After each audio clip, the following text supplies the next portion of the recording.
Hello friends, welcome back. আজ আমরা আলোচনা করব তোমাদের দশম শ্রেণীর গণিতের মডেল অ্যাক্টিভিটি টাস্কের পার্ট 5 নিয়ে। এর আগে আমি তোমাদের 4টি পার্ট নিয়ে আলোচনা করেছিলাম। যদি তোমরা সেই ভিডিওগুলো না দেখে থাকো, অবশ্যই প্লেলিস্টে গিয়ে সেই ভিডিওগুলো দেখে নিতে পারো। আমরা পার্ট 5-এ এই অঙ্কগুলো নিয়ে আলোচনা করব। তো তোমরা ভিডিওটা খুব মনোযোগ সহকারে দেখো। আশা করি তোমরা প্রত্যেকটা কোয়েশ্চেন খুব ভালোভাবে বুঝতে পারবে। তাহলে বেশি দেরি না করে শুরু করা যাক।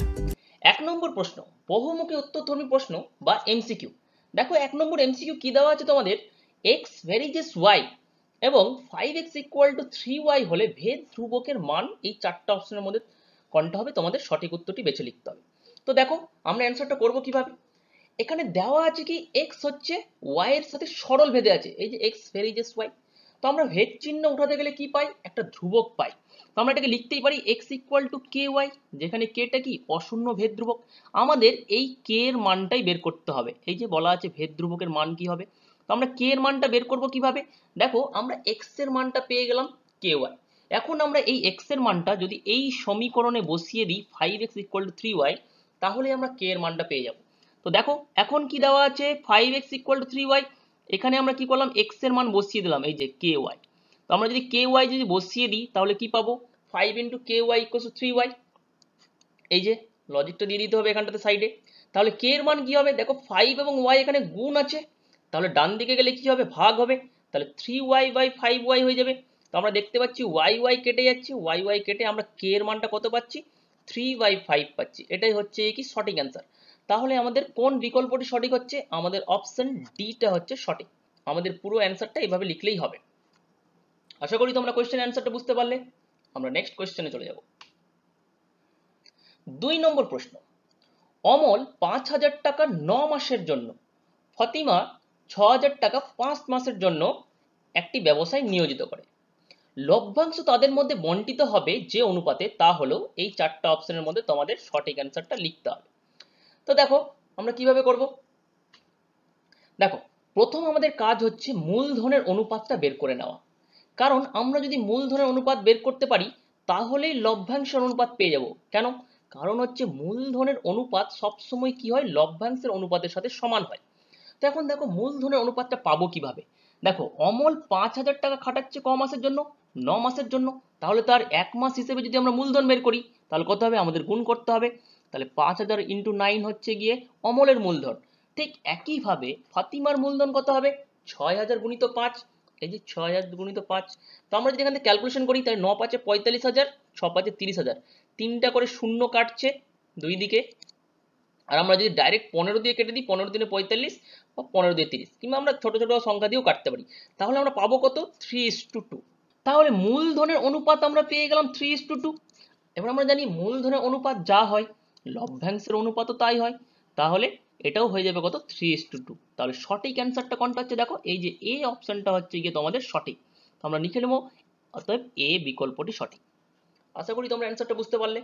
নেক্সট কোয়েশ্চেন, 3 নম্বর প্রশ্ন দেখো কি বলেছে, ও কেন্দ্রীয় বৃত্তের বহিস্থ পি বিন্দু থেকে অঙ্কিত স্পর্শক বৃত্তকে কিউ বিন্দুতে স্পর্শ করে।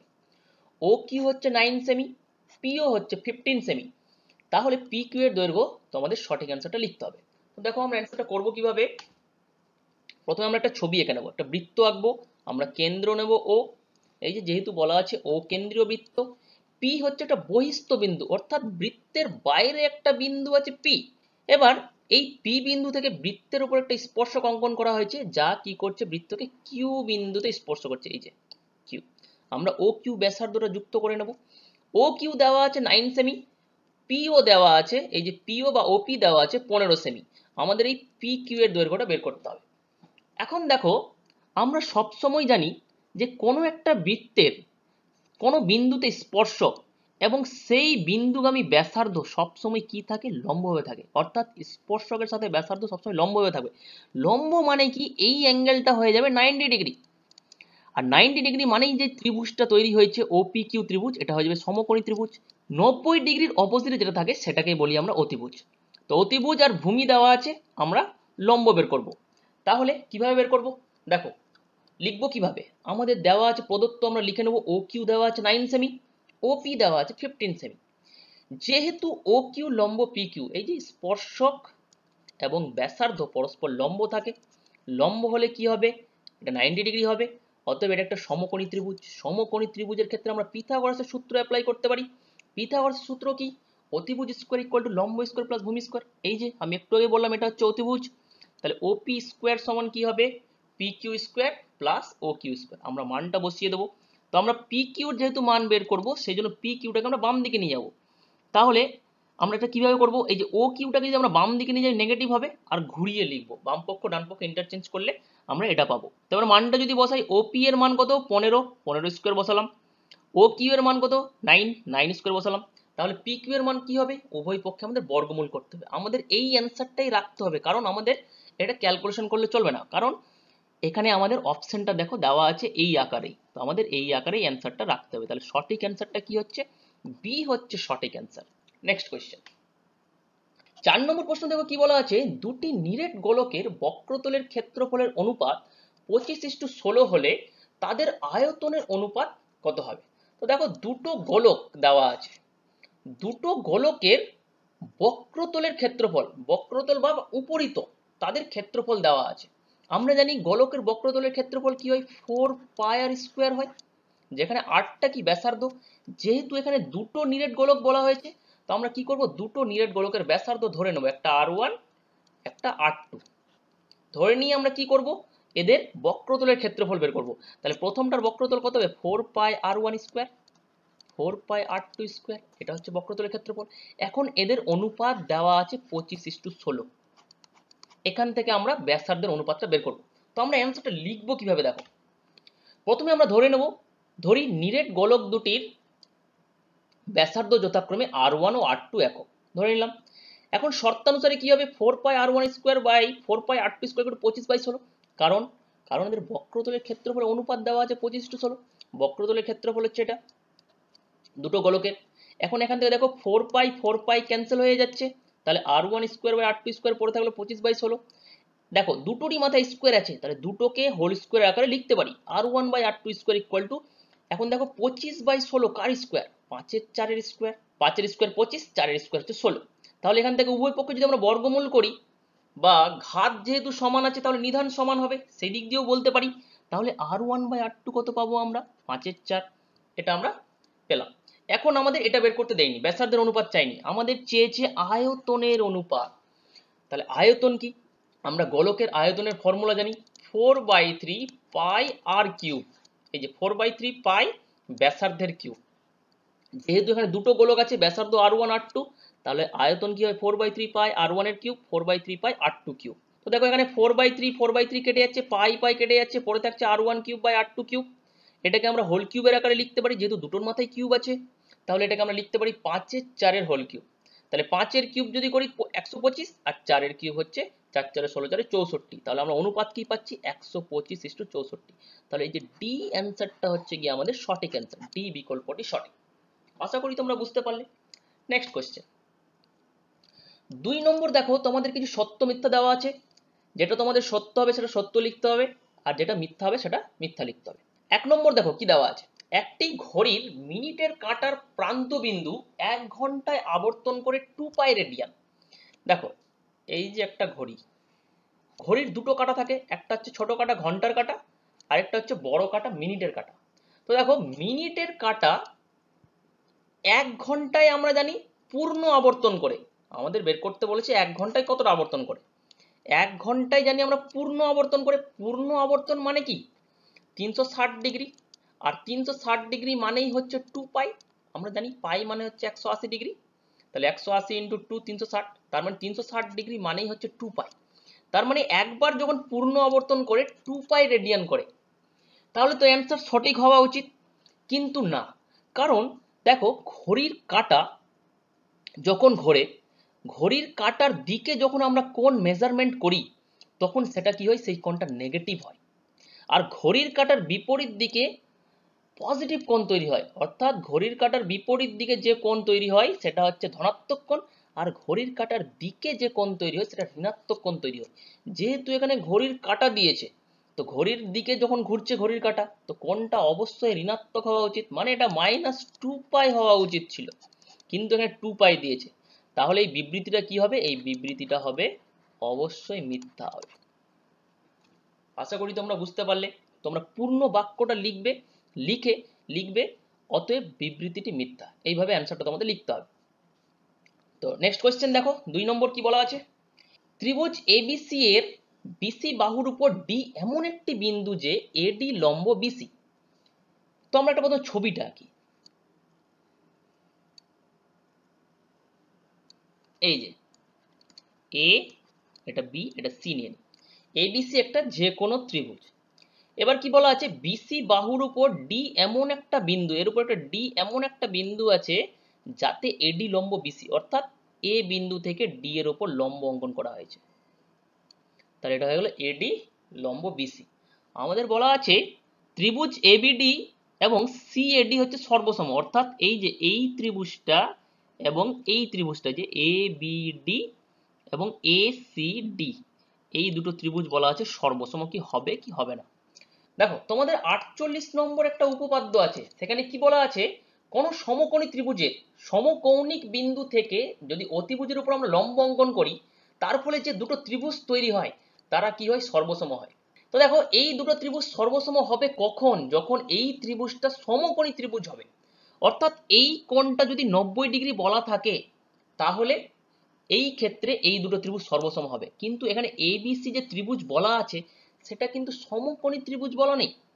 যদি সমকোণী ত্রিভুজ বলা থাকতো, এটা যদি সমকৌণিক বিন্দু হতো, সেখান থেকে আমরা যদি লম্ব অঙ্কন করতাম তাহলে এই দুটো ত্রিভুজ সর্বসম হতো। কিন্তু এক্ষেত্রে যেহেতু সমকোণী ত্রিভুজ নয়, সেই জন্য এই দুটো ত্রিভুজ সর্বসম হবে না। অতএব এই বিবৃতিটাও কি হবে, এটাও মিথ্যা হবে। আশা করি তোমরা বুঝতে পারলে। তোমরা 48 নম্বর উপপাদ্যটা অবশ্যই একবার দেখবে, তাহলে আরো ক্লিয়ার হয়ে যাবে। ওকে, নেক্সট কোয়েশ্চেন, 3 নম্বর প্রশ্ন, একটি লম্ববৃত্তাকার শঙ্কুর ব্যাসার্ধ, উচ্চতা এবং তির্যক উচ্চতা সর্বদা একটি সমকোণী ত্রিভুজের বাহুত্রয়। মানে একটা লম্ববৃত্তাকার শঙ্কু, প্রথমে আমরা ছবিটা আঁকি। এটা হচ্ছে একটা লম্ববৃত্তাকার শঙ্কু, এটাকে বলি শীর্ষবিন্দু। শীর্ষবিন্দু থেকে যদি আমরা বৃত্তের কেন্দ্রের উপর যে লম্ব অঙ্কন করি তাহলে এটাকে বলি আমরা উচ্চতা। এটা হয়ে গেল ব্যাসার্ধ, এটাকে আমরা নাম দিলাম উচ্চতাটাকে এইচ, ব্যাসার্ধ আর, এবং তির্যক উচ্চতাকে এল দ্বারা ডিনোট করি। এখন বলা আছে এই যে ব্যাসার্ধ, উচ্চতা এবং তির্যক উচ্চতা, এটা কি একটা সমকোণী ত্রিভুজের বাহুত্রয় হয়? মানে সমকোণ ত্রিভুজের 3টা বাহুকে রিপ্রেজেন্ট করে? অবশ্যই। কারণ দেখো আমরা শীর্ষবিন্দু থেকে যখন লম্ব অঙ্কন করি তাহলে আমরা উচ্চতা পাই, উচ্চতা মানে লম্ব। আর যদি লম্ব হয় তাহলে এই যে কোণটা তৈরি হয় এটা 90 ডিগ্রি হয়। তাহলে আমরা এই যে ত্রিভুজটা পাচ্ছি ব্যাসার্ধ, উচ্চতা এবং তির্যক উচ্চতার, আমরা এই ত্রিভুজটা পাচ্ছি সমকোণী ত্রিভুজ। তাহলে এই যে 3টা বাহু হবে এটা সমকোণী ত্রিভুজের বাহুত্রয় হবে। তাহলে এই বিবৃতিটা দেওয়া আছে সত্য, তো আমরা লিখে নেবো এটা সত্য। আশা করি তোমরা বুঝতে পারলে। নেক্সট কোয়েশ্চেন, 4 নম্বর, শুভেন্দু ও নৌশাদ যথাক্রমে 1500 টাকা এবং 1000 টাকা দিয়ে একটি ব্যবসা শুরু করে। 1 বছর পরে ব্যবসায় 75 টাকা ক্ষতি হলে শুভেন্দুর ক্ষতি হয় 30 টাকা। তো দেখো আমরা কিভাবে করব। 4 নম্বর, প্রথমে আমরা শুভেন্দু ও নৌশাদের মূলধনের অনুপাত বের করব। তো আমরা এখানে লিখবো প্রথমে শুভেন্দু ও নৌশাদ এর মূলধনের অনুপাত কত পাবো। দেখো একজনের হচ্ছে 1500 শুভেন্দুর, আর নৌশাদের হচ্ছে 1000। তো আমরা যদি কাটাকাটি করি, দুটো শূন্য কেটে যাচ্ছে দেখতে পাচ্ছি, আর 5 দিয়ে কাটাকাটি যাবে, 5 2 10, 5 3 15। তাহলে আমরা পেয়ে গেলাম 3:2। এখন দেখো ব্যবসায় ক্ষতি কত হয়েছে, 75 টাকা। তো এখন দেখো মূলধনের অনুপাত যা হয়, লভ্যাংশের অনুপাত বা ক্ষতির অনুপাত একই হয়। তাহলে এখন যদি 75 টাকা ক্ষতি হয়, 75 টাকা ক্ষতির মধ্যে শুভেন্দুর ক্ষতি কত হবে। দেখো শুভেন্দুর মূলধনের আনুপাতিক ভাগাহার বের করতে হবে। আনুপাতিক ভাগাহার কত হবে, শুভেন্দুর হচ্ছে 3, আর মোট কত আমরা যোগ করে দিই ইন্টু 75, এই যে টাকা, এত টাকা হবে ক্ষতি। এটা ক্যালকুলেশন করলেই আমরা অ্যান্সার পেয়ে যাবো। তো দেখা যাক কত আসছে, 3/5 ইন্টু 75, 5 দিয়ে কাটাকাটি করবো, 5 একে 5, 5 5 25, বা 15 5 75, 15 3 45 টাকা হচ্ছে গিয়ে কি শুভেন্দুর ক্ষতি। তাহলে এই যে এখানে শুভেন্দুর ক্ষতি দেওয়া আছে কত, 30 টাকা দেওয়া আছে। তার মানে আমাদের যে বিবৃতিটা দেওয়া আছে এটা মিথ্যা দেওয়া আছে। তো আমরা এখানে লিখে নেব অতএব বিবৃতিটি মিথ্যা। নেক্সট কোয়েশ্চেন, 3 নম্বর সংক্ষিপ্ত উত্তরধ্বনি প্রশ্ন। 1 নম্বর কি বলা আছে, একটি বৃত্তে 5.5 সেমি দৈর্ঘ্যের বৃত্তচাপ বৃত্তের কেন্দ্রে π/16 পরিমাপের কোণ উৎপন্ন করলে বৃত্তের ব্যাসার্ধের দৈর্ঘ্য নির্ণয় করো। তার মানে কি, একটা বৃত্ত আছে আর একটা 5.5 সেমি দৈর্ঘ্যের একটা বৃত্তচাপ আছে, মনে করো এটা হচ্ছে 5.5 সেমি দৈর্ঘ্যের বৃত্তচাপ। এই যে এ কি করছে, এই বৃত্তচাপ বৃত্তের কেন্দ্রে π/16 কোণ তৈরি করছে, এই যে π/16 কোণ তৈরি করছে। তাহলে এই যে বৃত্তের ব্যাসার্ধের দৈর্ঘ্য কি হবে? দেখো আমরা একটা ফর্মুলা জানি, মনে করো বৃত্তের ব্যাসার্ধ হচ্ছে r এবং যে কোনো একটা বৃত্তচাপ ধরে নিচ্ছি s দৈর্ঘ্যের বৃত্তচাপ বৃত্তের কেন্দ্রে মনে করো থিটা কোণ উৎপন্ন করছে। তাহলে সেক্ষেত্রে কি হয়, সেক্ষেত্রে ফর্মুলাটা হয় s r থিটা। এটা হচ্ছে কি বৃত্তচাপ, ব্যাসার্ধ এবং সেই বৃত্তচাপ দ্বারা ধৃত কোণের সম্পর্ক s r থিটা। এখন এখানে দেখো s এর মান দেওয়া আছে 5.5, থিটার মান দেওয়া আছে π/16। আমরা এই দুটো মান যদি এই ইকুয়েশনে বসিয়ে দিই তাহলেই আমরা ব্যাসার্ধের মানটা পেয়ে যাব। তো দেখো অ্যান্সারটা লিখবো কিভাবে। তো দেখো আমাদের ব্যাসার্ধের দৈর্ঘ্য বের করতে বলা হয়েছে, আমরা প্রথমেই ধরে নেব, ধরি বৃত্তের ব্যাসার্ধ r সেমি, বৃত্তচাপের দৈর্ঘ্য s 5.5 সেমি দেওয়া আছে, লিখে নিলাম। বৃত্তচাপ দ্বারা উৎপন্ন কেন্দ্রীয় কোণ থিটা ইকুয়ালস টু, এই যে থিটা ধরলাম, এটা হচ্ছে থিটা সাইন π/16 দেওয়া আছে। এবার আমরা জানি s r থিটা, এই যে বললাম s r থিটা, তাহলে কত হবে 5.5, s এর মান বসালাম আর থিটার মান হচ্ছে π/16। এটাকে এখন ক্যালকুলেশন করতে হবে। তো প্রথমে আমরা পায়ের মানটা বসাই, এই যে 22 এর 7 হচ্ছে পায়ের মান। এখন দেখো আমরা কোণাকোণি গুণ করব, 22 এবং আর উপরে আছে সেজন্য এদের গুণ হবে আগে, এবং 16 এবং 7 নিচে আছে সেজন্য 5.5 এর সাথে গুণ হবে, 5.5 × 16 × 7। তাহলে 22 এখানে গুণ আছে, দিকে গেলে ভাগ হবে। এখন কাটাকাটি করব কিভাবে, দেখো দশমিক উঠলো, আমি কাটাকাটিটা সাইডে তোমাদের দেখিয়ে দিচ্ছি। 5.5 16 × 7/22, প্রথমে এটা আসবে। তো প্রথমে আমরা কি করব, দশমিক উঠিয়ে একটা 10 নিয়ে নেব, 11 দিয়ে কাটো, 11 × 5 = 55, 11 × 2 = 22, 2 8 = 16, 5 2 এ 10 কাটবে, 2 4 এ 8, তাহলে 4 এবং 7 গুণ করলে কত হবে, 4 7 এ 28 সেমি। এই যে তাহলে বৃত্তের ব্যাসার্ধের দৈর্ঘ্য কত হলো, 28 সেমি। নেক্সট কোশ্চেন দেখো কি দেওয়া আছে, 2 নম্বর, একটি লম্ব বৃত্তাকার শঙ্কুর উচ্চতা দেওয়া আছে 12 সেমি, আয়তন দেওয়া আছে 100 পাই ঘন সেমি, তাহলে শঙ্কুর ব্যাসার্ধের দৈর্ঘ্য কত? দেখো একটা লম্ব বৃত্তাকার শঙ্কু, আমরা যদি ছবিটা আঁকি এরকম হবে অনেকটা, এটা হচ্ছে উচ্চতা, এটাকে বলি আমরা ব্যাসার্ধ। উচ্চতা দেওয়া আছে 12 সেমি, আমাদের ব্যাসার্ধের দৈর্ঘ্য বের করতে হবে, এবং আয়তন দেওয়া আছে 100 পাই। তো একটা লম্ববৃত্তাকার শঙ্কুর আয়তনের ফর্মুলা কি, 1/3 পাই আর স্কয়ার এইচ। আমরা যদি এই 1/3 পাই আর স্কয়ার এইচ এর সাথে যদি আমরা এই 100 পাইটাকে যদি সমান করে দিই তাহলে আমরা এইচ এর মানটা বসিয়ে দেব, আমরা আর এর মানটা পেয়ে যাব। তো দেখো অ্যান্সারটা লিখবো কিভাবে, এই যে প্রথমে আমরা ধরে নেব, ধরি লম্ববৃত্তাকার শঙ্কুর ব্যাসার্ধ আর সেমি, এটা আমাদের বের করতে হবে। উচ্চতা এইচ সমান 12 সেমি আমাদের দেওয়া আছে, তাহলে শঙ্কুর আয়তনের ফর্মুলা কি, 1/3 পাই আর স্কয়ার এইচ ঘন সেমি, আয়তনের ইউনিট হচ্ছে ঘন সেমি। তাহলে শর্তানুসারে এই যে এই আয়তনটা সমান কার সাথে হবে, 100 পাই এর সাথে সমান, এটা বলে দেওয়া আছে আয়তন। তো দেখো এইচ এর মানটা প্রথমে বসাই, এইচ দেওয়া আছে 12 বসিয়ে দিলাম, তাহলে আর স্কয়ার ইকুয়াল টু কি হবে, দেখো 3টা এখানে ভাগ আছে, ওদিকে গেলে গুণ হয়ে যাবে, 12 এখানে গুণ আছে নিচে চলে আসবে, পাই এখানে গুণ আছে, পাইটা নিচে চলে আসবে।